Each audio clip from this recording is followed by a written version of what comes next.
Alright, Orcanat here. Welcome to a new Let's Play series. We're going to be doing, Stellaris with the Unity expansion. I've already made a sort of custom race and empire so far. The sovereignty of hatted Orcish republics. The main things you need to know about. It's a Syncretic Evolution empire. Basically, it has two species as opposed to one. Basically, the hats and the orcs is the theory I'm going with for this. Just what I made up. And it has Agrarian Idyll.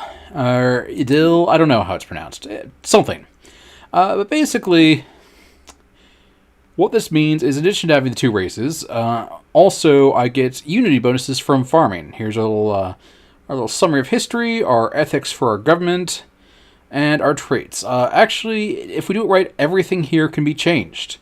Including maybe our main race. That happened to me once. I think it was a bug. Alright, let's just pause for a moment. We are here in, well, the system of Fez. We've got our main planet here, Balmoral. You can click on it, find out about it. This is a 4X game, basically explore, expand, exploit, and execute, I think. It's like Civilization or Master of Orion, if you ever played either of those, except it's set in space. And I really enjoy it. It has a lot of customization options, and, well, also there's a lot of emphasis on exploration. So here we've got, our science ship, the ISS Drifting Leaf. Let's go ahead and tell it to survey the entire system, and it's going to actually find out stuff like resource nodes and whatnot, and also the equivalent of goodie huts, basically things that it explores and finds out and discovers. And it's less more of a random bonus from a list of, say, 10 random bonuses, and more similar to a Star Trek episode where something happens and it has to overcome it. You can actually basically play Star Trek in this game, and it's pretty awesome. There's a not Federation option. Also, like most things, we have our technologies here, but instead of a tech tree, we have rotating tech options. And basically, it randomly sorts through. Some techs have prerequisites, but we don't see that right now. But one of the best techs, at least in my opinion, for the early game, showed up immediately. Let's get administrative AI. Once we complete that, our research speed will be 5% faster forever. So let's do that. That sounds great. Biolab. Let me see. I think I want Biolab. That's going to increase our biological research. There's actually 3 research scores here. Physics, or society, sorry. And engineering research. But this is basically like social sciences and biology. And then everything else is divided up between these two. Let's see what we have here. Okay. I want powered exoskeletons for this one. That's going to help our mineral production, which is going to be nice. Alright, so I've got that all started. I'm going to want to actually get a second survey ship going. So we go ahead and tell this to make a science ship. And let's press play. Now, I'm going to fast forward a bit. Now, this is not actually a turn-based game. Basically, everything happens in real time. However, for many purposes, things happen on a time scale of months or days. Each month is 30 days, I believe. I don't think they have any fancy calendar stuff here. Alright, we didn't find anything in the first planet. Let's see if Beauty has anything. Nope, okay, it's still looking. But the stuff will pop up. Alright, we have finished the spaceship. The floating leaf can't do anything without a special scientist, which we have to recruit. And we do that with influence points. Now, let's see. This one's cheaper. This guy's will live longer. Let's do this guy. Stalk of Silver. I love the names. I did the plant one. For the auto-generated names, I think it has the prettiest names. So I'm telling him to explore the system as well, because I want to find stuff faster. Now, let's go ahead and take a look at our world right here. Here's our spaceport. Here's our armies. That all will come up later. Main thing I want to look at is here. So we've got 2 races. We've got the Hats, who are basically really good at gathering energy. Really good at moving about.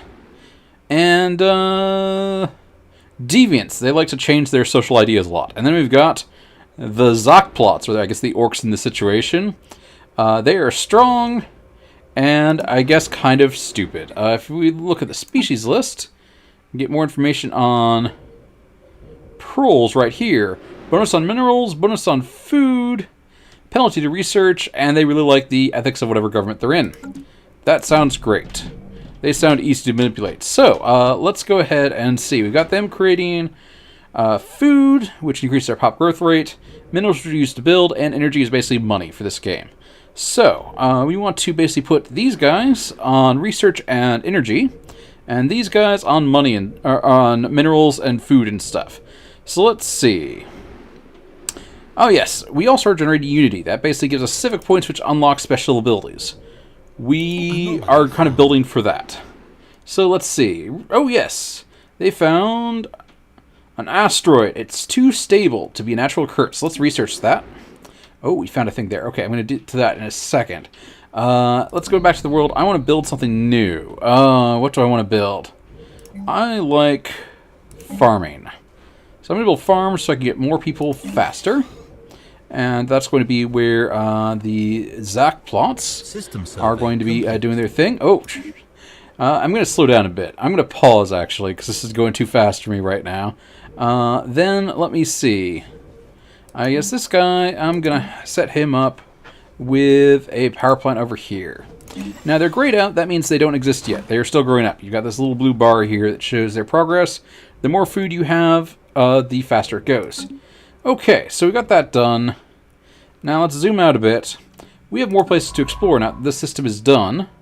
Let's explore here. It has, we know it has Tiblik 2, which is a tropical world at size 17. That's a pretty good size. Our current world is, I believe, only size 16. So let's go ahead and check that out, see if it's useful to colonize. But in here, we have found so much great stuff. I'm going to have my construction ship go ahead and mine this thing. Now, basically, it's going to take some minerals to basically set up a little mine on this asteroid here, which is identified as having 2 stuff, and then it'll generate 2 stuff forever. 2 minerals. It uses up 1 energy. So basically, you're converting... Oh, let's see. Someone has towed an asteroid around Joy. Okay. Alright. Well, it has some research stuff we can do. Yes, you can basically set up mines for research, essentially. If you've played, like, Civilization, these are basically mines and farms and energy things, except there's not really farms in it out in space, sadly. I don't think you can grow crops. You can also do research and stuff, and that's actually what we're set up for. And hey, towed asteroid is the first signs of life outside of our own 2 species. So that's great. Everybody loves that. Alright, this science ship is not doing anything. Let's send them out to run another place that might have planets. Now, we're doing wormholes as our navigation system, and wormholes, they're said for advanced users. I think they're the best system for navigation and faster than light travel. Basically, we can move our ships anywhere inside this yellow dotted area. And they basically teleport, well, they jump directly from here, where our station is, to wherever we point them to. So that's pretty good range. And they move there pretty quickly. The problem is, if we want to expand our range, we have to build more stations, but that's okay. Alright, construction complete. Alright, let's go ahead and... Alright, let's see. Don't quite have enough. Now, let me see how my Unity's going. 2 months. I can wait 2 months. Because in 2 months, we are going to get enough Unity to unlock our first tree, which is going to be Prosperity. I used to go with Discovery first, but it got nerfed in the most recent patch that came out yesterday. And so Prosperity, well, it's going to be a lot better. And it might have been a lot better all the way along. A colossal asteroid, something big, or colossal impact crater, something big impacted the planet. Yeah, let's find out what that is. So, okay, there we go. Let's adopt Prosperity, and Prosperity, the first thing it does, and this is like a, civic tree if you've, played Civ, is it makes mining stations cheaper. So let's go ahead and mine this asteroid for 60 as opposed to 90. So this is going to really help out in the long term. Let's see how we're doing over here. Okay. People are growing, but they have got buildings set up for them. Cool. We don't need to worry about that for right now. Alright. We've got some excellent stuff starting out here. Is that a 4 society research world? Oh no, it's 2 different ones. Okay, that's less efficient. If you have something with more than 2, it's nice because, then you're getting 2 for the price, or 3 for the price of 1, as opposed to 2 for the price of 1. Okay. Collision with a starship. Okay. Traveling full warp, ram into the planet. Alright. Residual subspace echoes. Alright. So we got some physics research from that. So basically it boosted our physics research that jumped up. Apparently seeing evidence of a starship crash into a planet makes you better at developing AI. I don't know exactly how that works, but whatever. Alright, so we're going to keep things going. The science ship is done. Let's send it to someplace new. Now this world could be alright to... it's a little small, it's only 17. But it's got some nice stuff on it. It's got no negatives or anything, and it's 80% habitability for us. But, I'm not entirely impressed. Now, Our minerals are going up. Our energy is still stable for now. Let me go ahead and build another mining station.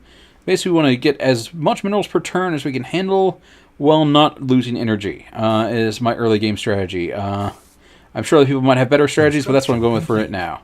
Alright, Balmoral has finished the surface construction queue. Let's see. I'm still a little bit ahead of breeding, so let's keep that going. Do I want to do anything at the spaceport? No, I don't. I think I'm good. Alright, so at this point, I guess I'm going to wait for the construction ship to finish up that mining station and the science ships to do their thing. But yeah, no, I've enjoyed the game, and I've been playing way too much of it. Now, a word of warning about this game. You see how big this map is? I think this might be a normal-sized map. I forget. I should have done a tiny size of that, but oh, whatever. This game takes a while. We have a survey, a thing we can start. Yes, go ahead and try to find more habitable worlds. Ooh, we found a new one right here. 18, that's better.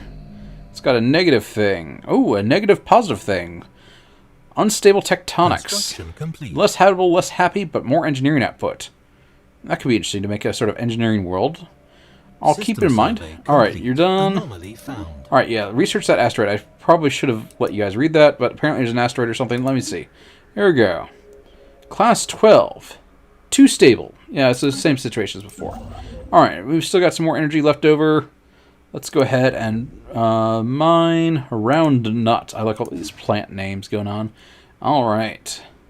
And after that, we will start setting up some solar power stations around here so we don't get completely left behind. I was doing the minerals first because you use minerals to build things.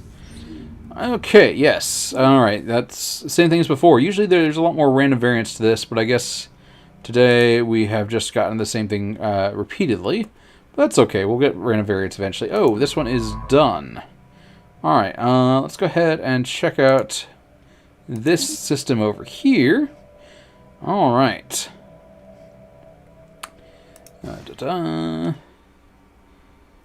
Okay, yeah, and here you see the little wormhole gateway things, and it just went in, and then it's moving out again. It actually comes in at the wormhole station. Fancy. It's sort of like a Mass Effect gate, whatever they're called. They might be called Mass Effect gates for Mass Effect. But unlike that game, you can actually build them, which is nice. So, alright, construction complete. Alright, so we have harvested all the minerals in the system. Let's go ahead and begin mining Spring Rain. System survey, okay. Ooh, that is some nice minerals right there. Let's go ahead and check out everything else in the orange area. Now you see there are these little shapes at the bottom of arrows. That's where the system actually is in the space. You know, this is... I can rotate it right here, but we want to make sure that it's actually in this orange area. We can only build stations in this area, however we can put colonies outside of it, which will expand our area and so on. So let me check out Pleione, or however it's pronounced. Okay, so it's got a bunch of nice mining stations. Alright. I was hoping for one big one with just 10, because that'd be really nice, but that's okay. Alright, let me see, how am I doing on this thing? Oh yeah, Capital World has the bonuses there. Why are you unhappy? You're not enslaved or anything. Weird. Maybe they just don't like the labor. Let me check our species to make sure I didn't accidentally enslave them. I don't want to enslave them. And they look awesome. Let's set rights. Living standards. Impoverished. Let's fix that. Decent ones. Construction complete. No, I don't want full citizenship, because then they'll be my leaders, and they aren't. Are they any worse at leadership than... Let's see. I'm not sure if they're necessarily worse at leadership. Let's see if they can become leaders. Let's change that up. Full citizens. Let's go. Military service. Okay. They should be happier now. I've given them more rights. System survey complete. Okay. Ship debris. Exciting. Let's research that. Oh, and we got a new tradition available. Let's make building ships and buildings a lot cheaper, because we'll be doing a lot of that this game. Alright. Oh Oh yeah, one thing we can do, which I might as well do now, because I've got a good amount of resources, I can just right-click on here, build mining stations, and it'll have the total cost, and then I can mine everything in that section. I'll also do research stations too. I haven't set that up yet, but I will be soon. Survey complete. Ooh, the Cybrex. We've recovered artifacts from an ancient alien civilization, referred to as the Cybrex, made up of machines that were all linked together in some sort of collective consciousness. They're 600,000 years ago. Let's see. One point launched a crusade to destroy all sentient organic life in the galaxy for reasons unknown. Sound familiar? Yeah. Updated. But alright, let's see. Massive space battle. 5,000 years, so not the Cybrex. Okay. We can still investigate it. Updated. But we should find out more about the Cybrex. Cybrex sound, I'm going to say cool because they're cool from a perspective of 500,000 years in the future when they are not around. Maybe they'll show back up. Okay. Mount Graveyard Expedition. I think that requires 3. No, we cannot do that yet. It requires skill 3. Our leaders, which we put on our science ships, they level up over time. So let's go ahead and see what is nearby. We might be able to expand into soon. Alright. That's a black hole there, by the way. If you want to see the nice graphics for that. And here we go, venturing towards the black hole to... over into the black hole to research it. Alright, there we go. I'm sure they're fine. System survey complete. Oh, yep, they already surveyed everything. Alright, let's check out here. And how is our world doing? Now, you might have noticed we've gotten 2 Unity unlocks already. That is super fast. Unity and Research is one of the things slowed down by the amount of planets they have. For Research, I think it's 10% per planet. And that's planet, not system. If you've got multiple planets in system, like we do in this one potentially. One's Arctic. We don't like Arctic. We like tropical. But anyway, so right now we've got Unity on all of our farms and on our planetary administration, which is a lot better than, you know, most people have, where it's usually just planetary administration or maybe one monument that gives them Unity. So basically one of our civics, or one of our empire traits, is making us awesome at generating Unity. Here it is, Agrarian Idyll. A simple and peaceful life can often be the most rewarding. This agrarian society has to a large extent managed to avoid large-scale urbanization. Hey, we've got AI! Goes well with our wheat. Alright, let's see. What do I want next? Assist research? That can be pretty good, but... Research complete. Yes, I want global energy management. And what do we have here? Mining network 2, yes! Okay, that's good. We've gotten pretty lucky so far. Or at least we've gotten ones that I've liked. Let's go ahead and build a research station to change things up so we can start getting that mining faster. System survey Alright. complete. Anomaly found. Usual energy readings. Yeah, go ahead, check it out, see what we've got. Basically got my little enterprises out investigating things. Alright, let me check something real quick. Alright, I'm back, and I actually remembered something that I wanted to demonstrate a little bit. I'll go ahead and play. Fleet expansion. Alright, so we are a oligarchy. Basically, we have a ruler. Our current ruler is me, Organ Hat, who gives us bonuses. Our bonuses right now, bonus influence and bonus credits. Excellent. I love both of those. We also have an agenda. Okay. Oh, we lost the readings. Okay, whatever. Basically, where we want to get a huge military fleet. Build speed's faster for ships, ship cost is less, and so on. So that's pretty nice. Now, an oligarchy, basically we have one ruler for about 40-50 years or until they die, and then we elect another ruler. Now, one thing that was mentioned was influence. Okay, let me see. That is done. Let's go ahead and build a mining station there. Research complete. Ooh, research complete. Yes. Biolab. Excellent. Hydroponics Farm 2 sounds perfect. Okay, let's go to the world. Let's set up the science ship first, actually. Survey here. Okay. Anomaly found. This is all going too fast for me. Okay. Yes, so, let me pause it. Influence is used for various political things, like, say, fixing elections and whatnot. And it's usually generated rather slowly. You don't generate with buildings. Right now, we generate 2 just for existing, and 1 because I'm such a great coordinator. But you can spend do things like reform your government, or suppress political factions, or take people and abduct them and put them on different planets, things like that. You know, normal government-y things. But, yes. We are getting influence. That is great. It's also used for founding colonies, which will be nice. I don't know if I'm going to do that right away. Oh, and our leaders have leveled up. Excellent. But it is something very useful, so I'm glad we're generating some of it. Of course, I tend to find that either I really need it all now, or I don't need any of it for a while, then I get to cap. But that's okay. Alright, let me see. What was I doing here? Was I upgrading anything? Building anything? Okay. Oh, yeah, I upgraded that. Right. Okay. Well, I think that might be a point to stop for the first episode. We have found an ecosystem in an atmosphere. Massive floating creatures. Filled lighter than air gas. I remember it's an Asimov or Clark story. I forget which one it was. But a story about just that. Huh. Fun. Okay, but yeah, basically we discovered research there. But yes, I think that might be enough for today, and we will continue more in a later episode. I hope you all enjoyed, and if you haven't, check out Stellaris. But keep in mind, you probably need about 200 hours or so for your first game, at least. Maybe do a tiny map if you don't want to spend that much time. Alright, Orc Night out for now. Have a good night. Construction